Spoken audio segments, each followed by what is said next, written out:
Hi friends, chicken pakoda ఎప్పుడు మీకు రొటీన్గా తిని బోర్ కొడితే ఒకసారి ట్రై చేయండి. టేస్ట్ అయితే మాత్రం చాలా బాగుంటుంది. ఫ్లేవర్ కూడా మీకు నచ్చుతుంది.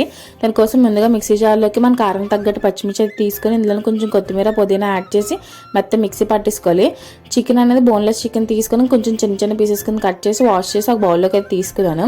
ఆ తర్వాత మిక్సీ పట్టిన పేస్ట్ ఇందులోకి యాడ్ చేసుకొని 2 స్పూన్ వరకు కార్న్ఫ్లోర్, 1 స్పూన్ వరకు మైదా, సాల్ట్ అనేది అడ్జస్ట్ చేసుకొని యాడ్ చేసుకోవాలి. కొద్దిగా అల్లం వెల్లుల్లి పేస్ట్ కూడా యాడ్ చేస్తున్నాను. ఇందులో కారం అయితే ఏమీ యాడ్ చేయట్లేదు, పచ్చిమిర్చి కారమే మనం అడ్జస్ట్ చేసుకుని యాడ్ చేసుకోవాలన్నమాట. తర్వాత ఇంకొద్ది జీలకర్ర ధనియాలు పొడి, కొంచెం గరం మసాలా కూడా యాడ్ చేసుకుని బాగా కలిపేసుకొని ఫ్రిడ్జ్లో పెట్టుకుని అట్లీస్ట్ 1 అవర్ మ్యారినేట్ చేసుకోవాలి. అప్పుడే బాగుంటుంది, మొక్క చప్పదనం ఉండదు. డీప్ ఫ్రైకి అయితే ఆయిల్ పెట్టేసుకొని పకోడీలో వేసుకొని మంచి కలర్ వచ్చేలాగా ఫ్రై చేసుకోవాలన్నమాట. బయట క్రిస్పీగా లోపల సాఫ్ట్గా చాలా పర్ఫెక్ట్గా ఉంటుంది. పప్పులోకి రసంలోకి అయితే డెడ్లీ కాంబినేషన్ అనమాట.